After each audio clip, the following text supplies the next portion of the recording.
What's up, everybody? And today we're checking out what soldiers go through at Army Air Assault School. This is Boot Camp by Business Insider. About 2 years old. I'm very excited to watch this one. We've watched quite a few different air assault videos recently, and so I thought this would be a really cool video to watch along with you guys and learn more about what the US is doing for air assault. Or the US version of the Paras, I'm guessing this is. But we're going to find out. That's the whole point of this video. There'll be a link down below to the original video, as always. If you want to go and watch the video without me waffling over the top, you can go do that.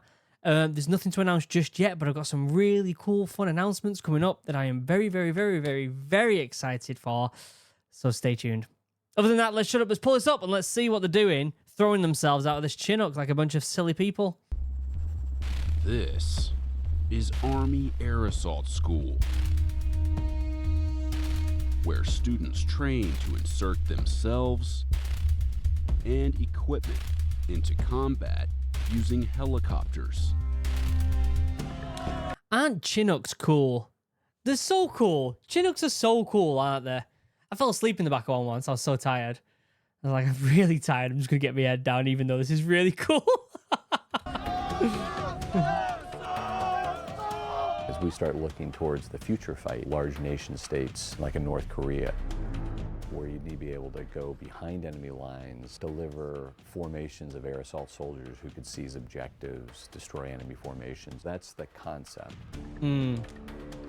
Yeah, it's almost as if it's like an old concept, isn't it? But it's still so, I don't know, prevalent in today's fighting, isn't it? It'll always be prevalent, I think. All Air air assault assault qualified soldiers have to graduate from a program known as the Army's 10 Toughest Days. Who's gonna get it? Who's gonna get it? Let me go back and see this guy. Where's this screamer? This guy.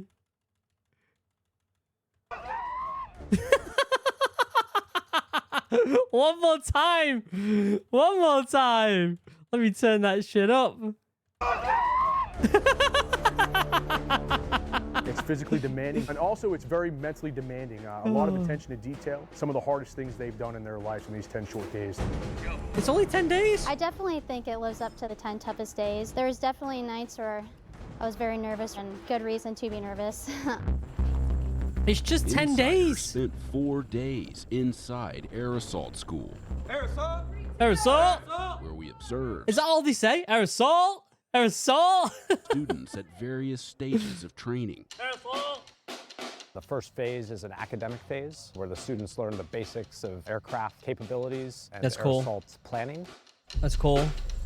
The second phase, the sling load phase, which is how you move equipment around the battlefield under a helicopter. That's cool.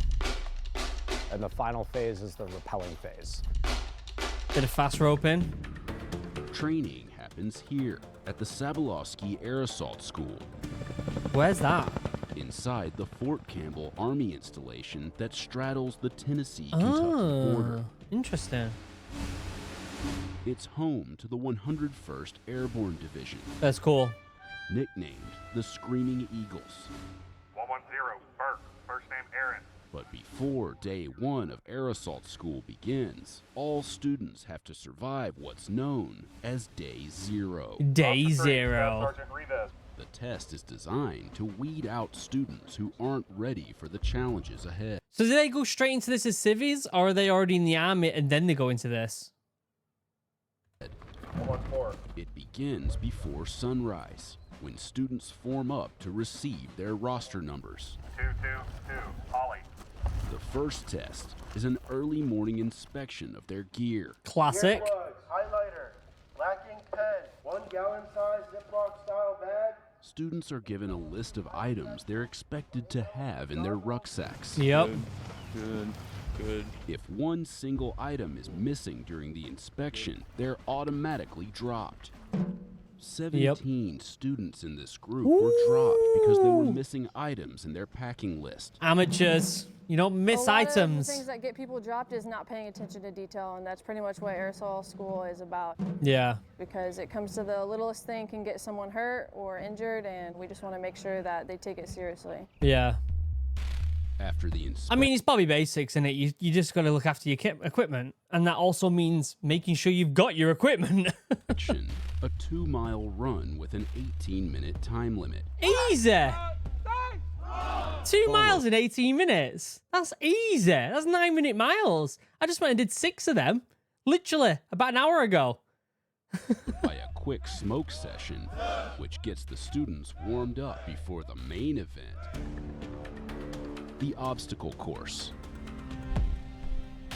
That's the first moment where we filter out who is prepared to be here and who wants to be here.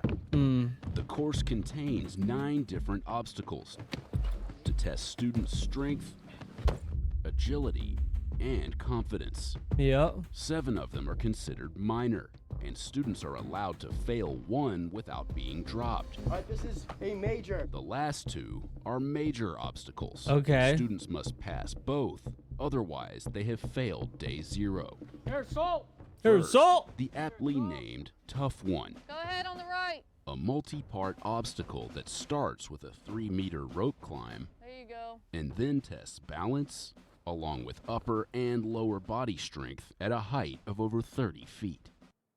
Yeah, I don't think that's as hard as what they're making it out. A 3-meter rope climb? We have to do 30 foot in the Roman. I mean, I'm not going to keep comparing. They're obviously very good soldiers, but I feel like it's not. This is just to weed people out. This is an obvious thing to just weed people out before they get into the nitty gritty, and that's important because if you can't even pass something like this, then they're not going to pass the rest of training. So just get them out right now. Do you know what I mean? If you're afraid of heights, it can be very frightening. And if you don't know how to climb a rope, you're just going to be out of luck. Yeah. All right, Air Assault, what's your roster number? All right, take this over to the white truck right there. You're kind of gassed once you get to that point, so it's all technique. The second major obstacle is the 35-foot tall confidence climb. I have a fear of heights, so the confidence climb was definitely one that was mentally challenging. Okay, that one looks a bit more difficult. I think that one's a good one. I think that would be, you know, something that you could put in any training and weed out quite a few people. Challenging for me. Air Assault! Kept on pushing. You gotta push through. For students who successfully conquer the obstacle course, day 0 is complete. Of the 292 students who started day 0, 42 failed to complete Ooh, that's By day this time, 0. These students have worked up an appetite, and they'll need their strength. Oh, imagine after all that, you're getting rations. Oh, you're nasty. Nasty. Before the Army's 10 toughest days officially begin. Air assault! Air Assault! Air assault! Air Assault! Air assault! Air Assault! Air Assault! Why does everybody say air assault so much? So that goes back to the culture. We're building the culture both in the division and throughout the air assault community. Air assault! Roger that! Anytime they're being addressed by an instructor, they'll usually say air assault instead of, you know, Roger or yes. Great job, dude. Air Assault. We will refer to students as air assault. Let's go, Air assault! Air assault! And really just when you're having a good time and you're Did motivated. you notice how that instructor said, "Good job, dude," and like fist bumped him? Oh my God, if they did that in the Royal Marines, someone would be getting a slap. Oh my God. If someone said something like that, there's a bit of a good effort, crack on, but not good job, dude. Fist bump. Oh, someone would be getting a slap. It's different. It's different though, isn't it? It's different. You pass another soldier, you might say air assault to that soldier. Air assault! Air assault! Air assault! Do you ever find yourself just saying air assault when you're off? All the time. Yeah, my wife's probably sick of it. Every year, about 5,000 students graduate from air assault school. It's kinda About cool. 18% are female. That's and cool. The students come from a wide range of backgrounds. We absolutely have a large scope of soldiers that come here, not only Army, we have Air Force, Marines, Navy that come to the schoolhouse. So you have to be in something else to go to it first, okay. Students range from privates who just completed basic training to experienced officers who want to learn new skills. So I'm 40 years old. I wanted to come out to the air assault course to see if I can do it, number one, and then to improve my skill set. That's really as a cool. Helicopter pilot. I'm Good a on him. veterinarian, and so this isn't something we get to do every day. I signed up for air assault school to get a little bit of a challenge, to kind of diversify myself as far as what I do in the Army. There's only one way up that bird. Lay it down, all right? Come on. That's cool. That's cool. On day 1, students begin the first phase of training, known as combat assault, much of which happens in the classroom. And your aerosol handbook, starting on page 80. Get there. Phase 1 is giving them a foundation in basic air assault operations. You will have the basic knowledge on how to select, mark, and control a helicopter landing zone. So it's a fair amount of memorization, a little bit of math, and then just understanding the process that goes into air assault planning. Move aircraft right. Move aircraft right. Execute. Phase 1 moves outside the classroom when students practice hand and arm signals used to guide helicopters in a landing zone. That's all cool kind of extra stuff to add to your repertoire, using a big word, of abilities in the military, right? Like even if you're just a Marine and you're out doing stuff and you're waiting for a helicopter to come in, it's nice to just know these gestures just to help them move into certain positions and stuff, especially if you're in the middle of nowhere and you've got no one to back you up and it's just you and your troop. It's kind of nice having someone that knows this stuff. I'd say if you're in the military, sign up to something like this. Add it to your bank of skills. If you're in the US military, this is a type of shit you should be doing, constantly signing yourself up for. This is brilliant. Sure says, release sling load, execute. The instructors use a game called Black Shirt Says, Black shirt says. similar to Simon Says, to test the students on their knowledge of the signals and their attention to detail during the commands. Recover. If you moved, you're out. I did not say black shirt says recover. Everyone's like, you bastard. Purpose is simply to guide the aircraft to place that aircraft over the load so that that hooker team can then hook up, move out of the way, and then the aircraft can then pick up and take the sling load set wherever it needs to go. Yeah, like if you're in the US Marines and you have an option to do something like this, or in the army or something, get it done. Like, that's such a useful tool. Like, that's like knowing them hand gestures. It's not even just for you to do them, but if you're watching someone else do them, you know exactly what they're trying to achieve. I think it's a great idea. You might want to get down here in a minute first. Phase 2 of training is focused on sling load operations, where students learn how to prepare a heavy payload and hook it to That's a helicopter, massive rope, which descends to as low as 8 feet off the ground during the operation.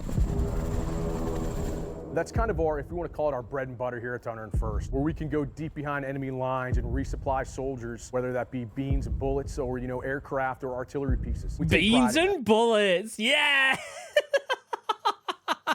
As a Brit, we love some beans and bullets. Students learn the rigorous process of preparing and inspecting 6 different loads. In phase 2, they'll learn how to rig whatever equipment that they're going to send, inspect that, and they'll sign off on an inspection form, which the pilots need for their sling load operation. Now you're going to check your hood latch. Sling load operations was challenging. That's definitely the most mentally demanding hands-on part of the course. So when you lift this up, you lift it up as such. We learn it rapidly and we're tested on it rapidly, but luckily the instructors here give us so much time to practice. So we have one deficiency already, right? We have a wide range, up to about 24 deficiencies that we could use on a given load. The arrow go towards the aircraft. So would this be a deficiency? We'll show them clean loads so they understand how the whole process looks. Then we give them dirty loads. Dirty loads have all the deficiencies.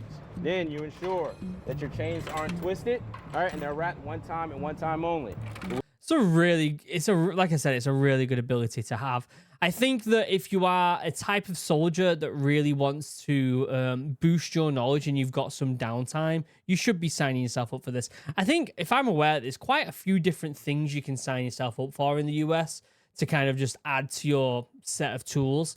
This is definitely, if you've got some downtime, I'd be signing myself up for this. I think it's such a good idea to have one person in each troop that knows these abilities, knows these skills, so that if you do have to call in support or get something dropped or get something taken away, like somebody in your troop knows what to do. Maybe that's a requirement for each troop, I don't know, but I think it's something that everyone should know, really. Well, at least, like I said, one person in each troop should know, really. What do we have right here? Deficiency, okay, because it's wrapped more than once. So then they can work through and say, oh, okay, I see how this is different, or this looks weird, this is the wrong type of whatever. That way they have full confidence come test day that they'll pass the hands-on portion. Everybody good? Any questions? All right, good luck. Don't suck. Begin. Students have to pass a 50-question written test with a minimum score of 70%. Okay. 2 minutes to identify 3 out of 4 deficiencies on the Humvee.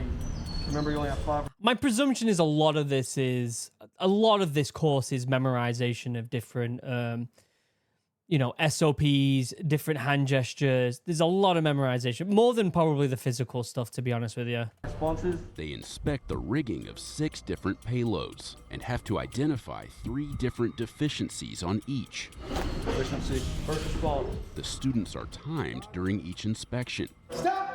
If they fail to identify the deficiencies, they're classified as a no-go.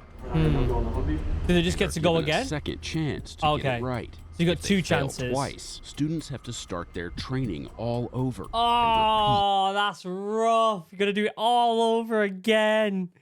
You get it wrong twice. Start again from the Bobby basics. Day 0. You have to repeat There day are 0. a lot of students that get dropped because there are so many finite details. But when they fail, they'll get a retest and a retrain so that they have a second chance in order to get through it again. Students who pass the inspection then perform a sling load operation with a live aircraft. Yeah. This group's objective: to attach the A-22 cargo bag to a hook on the bottom of a CH-47 helicopter. Yeah, you just stick it on there. It's easy. There you go. Boom.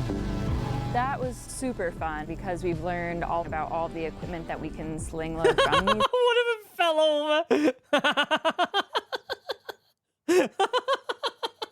The aircraft. That was rewarding to be able to actually hook up a One of load them's gonna and get watch some them shit take for off.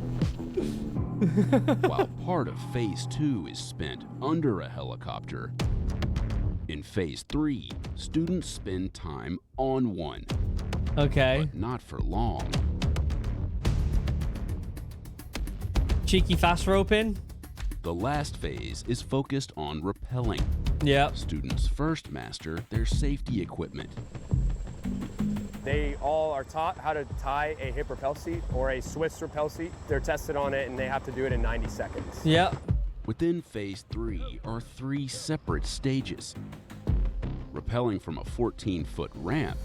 This is where the fun begins, isn't it? Like, this is the fun stuff. This is what they probably wanted to do when they signed up. This is the stuff they were like, oh shit, yeah, we're gonna do that. They're gonna wait till the end of the course. They're gonna do all the thinking first. I was in the Marines. We don't have to worry about that. Let's just get straight into the fun stuff. Do you know what I mean? A 34-foot tower. And finally, 60 feet down from a live aircraft. Yeah. Phone. We go to the ramp. Good luck, unlock, and lower yourself. They do We did this thing in Royal Marines training where you abseil down the side of this cliff, and it's this cliff's massive as well. It's like a big cliff, and you're doing it with your Bergen, which is really, really, really, really heavy, and you go backwards like that. And when we did it a few times, learning the drills, learning the equipment and all that lot. They're like, all right, we've got a bit of time. Who wants to go down face first? And so they put the harness on backwards and make you run down the side of the... Oh my God, the guts you've got to have to do it. I remember doing it and just bricking it the whole time. But you literally have got to like... This cliff's massive and you've got to slowly let yourself down until you're parallel with the ground. Your feet are on the side of the cliff and you're just looking straight down. And then you just start running. And then you just pull in the last second and pull yourself and tighten yourself so that you stop. Whoo, that was scary. That was some scary abseil, but it was a ton of fun. falling procedure, just to get them comfortable with going down. It's really more of making them know that their equipment will hold them. Yeah. After that, students move to the 34-foot tower, where they practice rappelling on the open and wall sides. Next follow, step 4, kneel down, look up. Get ready. You're gonna step down to the top of the ladder. Do you understand? Yes. Go. You do the wall, where you're just learning the basics because there's still a surface there that you're bouncing off of. Yeah. There you go. Keep going. Keep going. It's very scary. You look out and you see how far down you actually are. I feel like the tower is actually more frightening than the helicopter. Interesting. It's trust in your equipment, trust in your rappel master. It's kind of out of our hands at that point, and so that can be a little bit frightening. Yeah, I mean, if you're scared of heights, this type of stuff could be frightening, but it's not that hard, really. The equipment's really good, and it's going to hold you no matter what. Do you know what I mean? Like, it's just a case of having confidence to do it. That's all it is. It's confidence. If you've got the confidence, you can do it. Side rappel, because that'll simulate what it's like out of an aircraft. Yeah. Where you're just using your brake hand and nothing else to control your descent to the ground. The idea behind it is once you're at 34 foot, you can't really tell how high you are. So then when they get 60 foot in an aircraft, they can't really tell much of a difference. Yeah, Then that makes sense. It's time for the final part of Phase 3, rappelling out of a live aircraft. Yep. The music, boom, boom, boom, as if it's all serious. They're just rappelling out of an aircraft. It's fine. It's not that serious. Have some fun with it. The rain didn't hinder students from boarding the CH-47. Good. Once airborne, it hovers in place at an altitude of 60 feet. Yeah. The CH-47, we can fit 30 students in at a time. They're all hooked to a monkey tail or a daisy chain, if you will. It hooks them into the aircraft, so if the aircraft were to go down, we have a secondary safety device inside the aircraft that they're hooked to, so nobody falls out of the bird. That's good. The rappel That makes master sense. that's hooking them up will call them forward, make sure that that student is hooked up correctly. Once that rappel master makes eye contact with that student, then they stand up and he'll push them to the edge of the aircraft and then he'll send him. Easy. 2 soldiers on the ground, known Easy. as belay personnel, control the ropes from the bottom. Just in case somebody becomes a fallen rappeller or can't control their descent, They can pull the rope and it stops them. It's the same technique as what we did in the Marines, pretty much. be able to pull the rope, stop them, and they'd be able to control their descent for them all the way down to the ground safely. Yep. This is more of a safety thing that wouldn't really happen in real life. Like, you're not going to have someone stand at the bottom in real life. This is just because they're in training. Their job is even more difficult due to sustained gusts coming from the rotor wash. It's a lot of work for the belay men. They get a good workout over the 3 hours they're under the aircraft. 3 hours? Yeah, have fun I with was that. actually the first one in my group to jump. All right, big-headed. As I was getting closer to the edge, I will admit it did feel a little surreal, and I did get a little nervous. What beret is that? And why is a cap badge right in the middle of her head? I guess that might be the standard for where, was she US Air Force? It might be the standard for them. But just being confident, knowing that you are going to land on the ground within the next like 20 seconds. It was really fun, super exciting. Yeah, you're going to be fine. All right, what's the last bit? Air assault. Air assault. Before dawn on graduation day, students face the culminating event of air assault school. Okay. A 12-mile ruck march that each Nice. student must complete in less than 3 hours while Easy. wearing about 40 pounds of combat gear. Easy. The 12-mile ruck is more of a mental game, I would say. Just being able to push yourself through all 12 miles. Yeah. You got 3 hours to complete it. You could walk it. You could literally walk it 4 miles an hour. You could literally walk it and do it. Easy. Let's go, air assault! Got sun! It's Easy. hard, but it's nice to have your other teammates around you kind of encouraging you as you're doing it. Hey, great job, guys. 60-0, air assault! Great job. Sometimes that's all it takes. One guy or gal to really put themselves out there and let them know that you care. Great work, man. Good job. You genuinely do care and that you're proud of them, right? And that really sparks that motivation and get that soldier to go that last mile, that last 6 feet in some cases. Yeah. Motivated? Another 10 more, let's go! Another 10? We can make that happen. No, not play. Okay. Can you imagine if they said that in the Royal Marines, another 10 as a joke? They'd make you do it. They'd make you do another 20. Oh my God, the balls on that man for saying that to an instructor. I guess they've already done regular training. This is just an add-on for the training, so they're allowed to be a bit more, you know, they're allowed to be a bit more cheeky, I'm sure. To be a gangster, so it's time to do gangster shit, right? Yeah.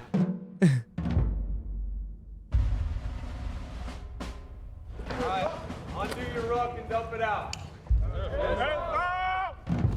After Aerosol. the ruck march, students have to pass one final inspection of their rucksacks. Yep. ACH your chin strap, jacket, extreme wet weather, and patrol cap.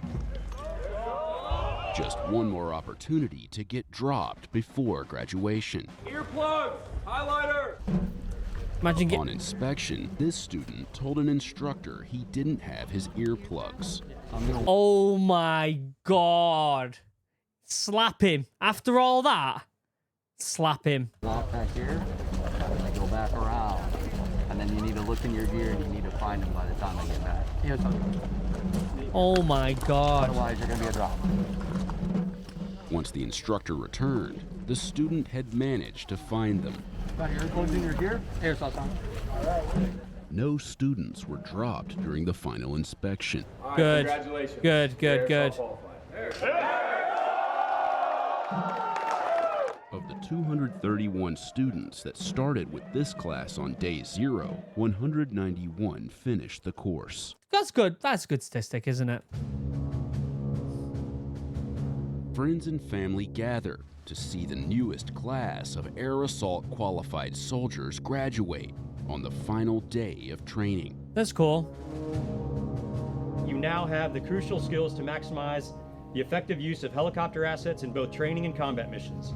Wear your air assault wings with pride. That's your cool. peers, without them, will be envious of your accomplishments. It's almost a transformation of sorts, right? You have a soldier that's timid at times and not sure if they really want to be here. You fast forward 10 days and you have a soldier that's chest is a little bit further out, stand a little bit taller, and they're absolutely proud to earn that air assault badge. That's cool.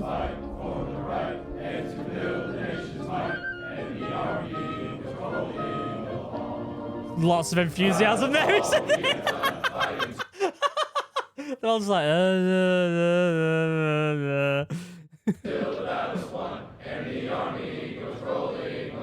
Meanwhile, a new class of students is just beginning day 1 of air assault training to find out if they have what it takes to survive the Army's 10 toughest days. I don't know if it's the Army's 10 toughest days in realism though. Realism? In, what's the word I'm looking for? In reality. Trade, rest. Air assault. I don't think it is the 10 toughest days. Great video. I think, listen, if you're watching this and you're in the US Army, sign up to this shit. Get it done. It's another little bit to add to your repertoire. It's another little bit to add to your bag of tools, isn't it? If you've got the time to do something like this and your senior officers will let you do it, go and do it. I highly think you should do stuff like this.